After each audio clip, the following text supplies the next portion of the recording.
Hola a todos, yo soy Ramón Lozano, bienvenidos a un nuevo episodio de este podcast donde vamos a hablar de los eventos más relevantes que movieron a los mercados financieros en Estados Unidos durante las últimas 2 semanas, la que terminó el viernes 14 de febrero y la que terminó el viernes 21 de febrero de 2025. En la empresa de la semana vamos a hablar sobre Baidu y en la sección educativa vamos a hablar sobre propiedad intelectual.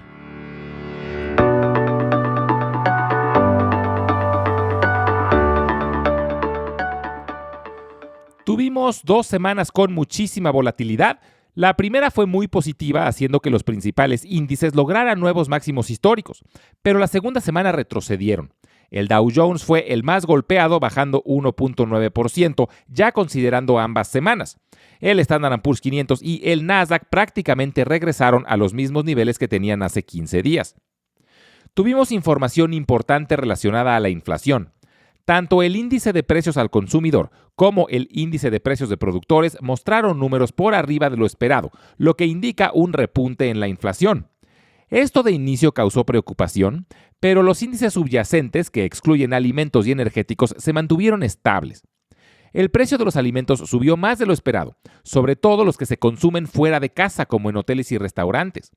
Esto fue provocado por un incremento de más del 15% en el huevo, que llegó a precios nunca antes vistos debido a problemas relacionados con la fiebre aviar, que ha causado la muerte de millones de gallinas en Estados Unidos. Estos números refuerzan la expectativa de que la Fed va a mantener las tasas de interés sin cambios en su próxima reunión, aunque aún falta que se reporte su indicador favorito para medir la inflación, que es el índice de gastos de consumo personal, que será reportado este viernes. El presidente Donald Trump volvió de nueva cuenta a criticar a la Fed por no apresurarse a bajar las tasas y también anunció que impondrá 25% de aranceles a todas las importaciones de acero y aluminio. Algo interesante que está pasando este año es que algunas bolsas extranjeras, como las europeas y la china, están teniendo mucho mejores resultados que la estadounidense. Esto puede ser simplemente un efecto de regresión a la media, después de 2 años en los cuales Estados Unidos tuvo ganancias muy superiores. Pero aún así, el rebote que han tenido las bolsas europeas y la china ha sido muy grande. Por ejemplo, la bolsa francesa ha subido 11% este año, la alemana 12% y la china 19%. Los principales índices en Estados Unidos han tenido ganancias cercanas al 2% solamente. Es aún muy temprano en el año, pero ha sido movimientos muy notables. En Estados Unidos, lo que más impactó a la bolsa estas semanas fueron los reportes trimestrales que siguen con mucha intensidad y tuvimos resultados muy variados. Walmart fue el reporte que más consecuencias tuvo en la bolsa por su tamaño y porque es considerado como la empresa que más sensibilidad tiene sobre la salud de los consumidores. Y recordemos que en Estados Unidos el consumo representa más de 2/3 partes de la economía. En general, sus resultados estuvieron en línea con las expectativas, creciendo sus ventas 4% y logrando un crecimiento en sus utilidades de 10%. El problema fue su pronóstico para este año. Doug McMillon, su director general, se mostró muy reservado y comentó que sus utilidades se podrían ver muy afectadas con los incrementos en los aranceles. Esto hizo que las acciones de Walmart se cayeran más de 8% y arrastraran a buena parte del sector del retail. Deere, la empresa desarrolladora de maquinaria agrícola, reportó números desastrosos. Sus utilidades cayeron 50%. Su director general argumentó que los granjeros están postergando compras de maquinaria nueva hasta tener mayor certidumbre del curso de la economía con la nueva administración. En el sector de la tecnología tuvimos resultados muy diversos. AppLovin demostró por qué fue la empresa que más subió el año pasado. Sus utilidades se dispararon 253%. Shopify también sorprendió con un incremento de 30% en sus utilidades. DoorDash, la plataforma de entrega de comida a domicilio, de igual forma sorprendió con un crecimiento de 24%. Las acciones de las 3 empresas lograron nuevos máximos históricos. Robinhood y Coinbase también reportaron mejor de lo esperado, impulsados por un incremento sustancial en las transacciones de criptomonedas. Otras empresas tecnológicas que reportaron mejor de lo esperado fueron Cisco, Roku y Mercado Libre. Pero Reddit, la red social que tuvo un 2024 fantástico, aunque también reportó números mejores a lo esperado, sus acciones se desplomaron, debido a que un cambio en el algoritmo de Google provocó una desaceleración en nuevas suscripciones a Reddit. Esto parece que será solo un tropiezo temporal, pero muchos inversionistas aprovecharon la oportunidad para asegurar ganancias y vender las acciones de Reddit, que habían tenido un ascenso espectacular desde el año pasado. Carvana, la plataforma digital para compra y venta de autos usados, de igual forma sufrió un descalabro. Las ventas de Carvana superaron las expectativas, pero sus costos operativos se elevaron considerablemente, por lo que sus márgenes se redujeron. Esto tampoco parece grave, y de igual forma sus acciones cayeron, pero parece que fue debido a que muchos inversionistas aprovecharon para asegurar ganancias después de un estupendo 2024. En la industria restaurantera reportó McDonald's, que se quedó ligeramente corto de las expectativas, pero mostró crecimiento en mercados internacionales. También anunció que esperan que el mercado interno en Estados Unidos regrese a la senda del crecimiento a mediados de este año. Y Dutch Bros, la cadena de cafeterías, vio sus acciones dispararse después de reportar un crecimiento en sus ventas de más del 75%.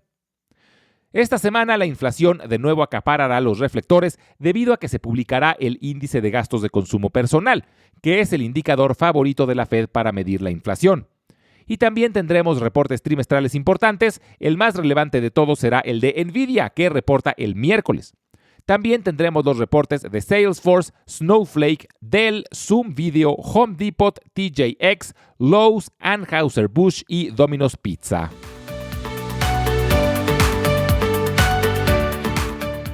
En la empresa de la semana vamos a hablar sobre Baidu. Su símbolo es BIDU. Cuando pensamos en las plataformas tecnológicas más grandes del mundo, solemos pensar en Google, Microsoft o Amazon.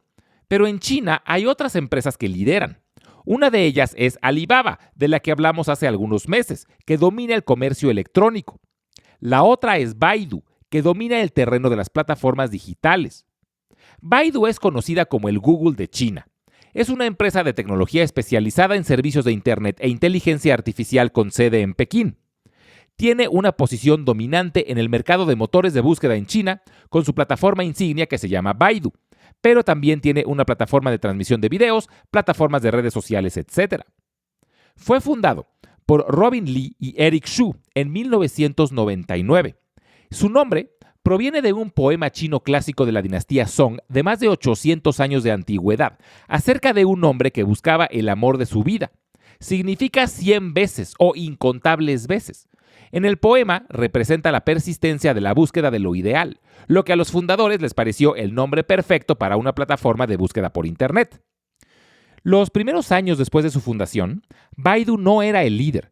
En ese entonces, Google dominaba el mercado chino.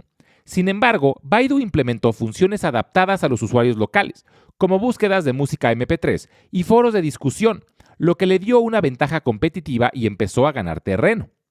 Unos años después, Google decidió retirar su servicio de búsqueda en China debido a problemas con censura y ciberseguridad. Ese movimiento dejó el camino libre para que Baidu se convirtiera en el líder indiscutible del mercado. Desde entonces, Baidu se ha diversificado en varias áreas de la tecnología. Actualmente está apostando por la conducción autónoma, la electrónica de consumo y la inteligencia artificial. Es de las pocas empresas a nivel mundial que ofrecen un paquete completo de inteligencia artificial que incluye chips, software, infraestructura en la nube y aplicaciones. He hablado en el pasado que en general yo no soy muy fan de invertir en empresas chinas, debido a que el gobierno chino ejerce demasiado control sobre las empresas y esto crea un riesgo adicional. También está el problema de la ciberseguridad y la protección de datos de los usuarios, ya que, de igual forma, se cree que el gobierno utiliza a las empresas chinas como herramienta para el espionaje. Sin embargo, me parece que tanto Alibaba como Baidu son de las pocas empresas chinas que han adaptado estándares internacionales de ética y apertura. No es una garantía, pero da un poco más de confianza y certidumbre y son las únicas dos empresas chinas en las que yo consideraría invertir. Es una forma de participar en uno de los mercados más grandes del mundo.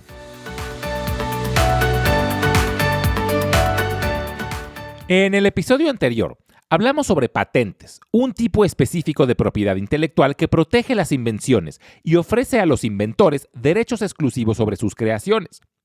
Pero las patentes son solo una parte del vasto universo de la propiedad intelectual, y por eso quise hablar de este tema un poco más. La propiedad intelectual es un conjunto de derechos exclusivos que protegen las creaciones del intelecto humano. Es decir, protege creaciones intangibles. Esto incluye inventos, obras literarias y artísticas, símbolos, nombres, imágenes, diseños, etc. La naturaleza intangible de la propiedad intelectual presenta muchas dificultades para su protección, a diferencia de la propiedad física como productos o inmuebles. La propiedad intelectual es invisible, por decirlo de alguna manera, y un número ilimitado de personas podría consumirla sin que ese intangible se acabe o se gaste. Pensemos, por ejemplo, en un libro. Una vez que el autor lo publica, hay muy poco que pueda hacer físicamente para evitar que el primer consumidor lo copie por su cuenta y lo venda más barato a otras personas. Y para evitar este tipo de cosas es que existen leyes que protegen la propiedad intelectual. Existen varios tipos de propiedad intelectual. Las más comunes son las patentes, los derechos de autor o copyrights, las marcas registradas o trademarks y los secretos comerciales. En el capítulo anterior hablamos de las patentes y hoy quiero hablar de las otras tres. Los derechos de autor, lo que en inglés se conoce como copyrights, otorgan a su propietario el derecho legal exclusivo de copiar, distribuir, adaptar, exhibir y ejecutar una obra creativa, generalmente por un tiempo limitado.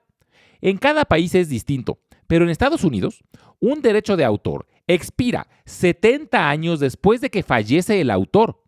Es decir, protege al autor durante toda su vida y luego a quien se haya quedado con esos derechos por 70 años más. Estos derechos protegen las obras originales de autoría como libros, películas, música, obras artísticas, etc. Ahora, si el intangible no fue creado por una persona, sino por una empresa, los derechos de autor duran 95 años después de su publicación. Pensemos, por ejemplo, en películas creadas por Netflix o personajes de Disney. Las marcas registradas son otro tipo de propiedad intelectual. A estas en inglés se les conoce como trademarks y consisten en una palabra, frase, símbolo, diseño o una combinación de estos que identifica un producto o servicio de una fuente específica y lo distingue de otros.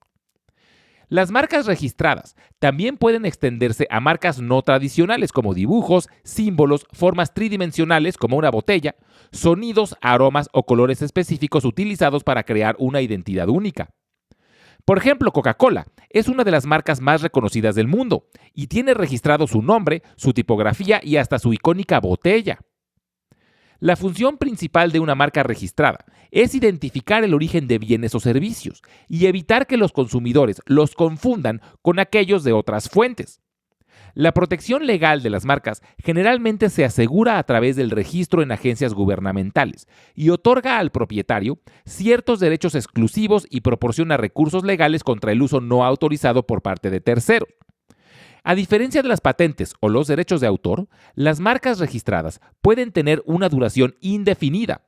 Esto se debe a que permanecen vigentes mientras su propietario continúe utilizándolas y renueve su registro de manera periódica, generalmente cada 10 años. Un tipo curioso de propiedad intelectual son los secretos comerciales, a los que en inglés se les conoce como trade secrets. Estos también son considerados propiedad intelectual, pero se mantienen en secreto. Es decir, su valor radica justamente en que muy pocas personas lo conozcan. Un típico ejemplo es la fórmula de Coca-Cola. Hay leyendas urbanas que dicen que solo 2 personas en esa empresa conocen la fórmula completa y tienen prohibido viajar juntas, etc. Lo valioso de la fórmula es justamente que es secreta. A diferencia de otras formas de propiedad intelectual, un secreto comercial no requiere un registro formal y su protección puede durar indefinidamente mientras se logre mantener en secreto. En lugar de un registro, se usan contratos de confidencialidad u otros acuerdos para evitar que se haga mal uso de estos secretos.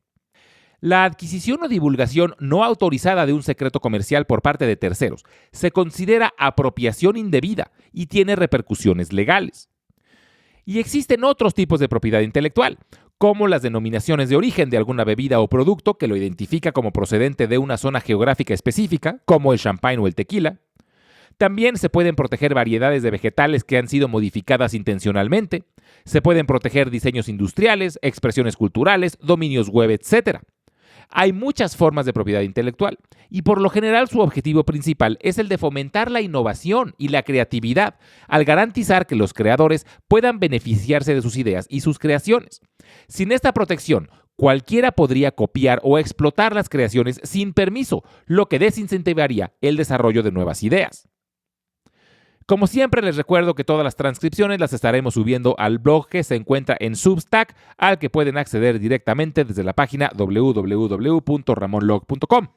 También los invito a visitar nuestro canal de YouTube, donde estaremos subiendo los audiogramas y videos educativos.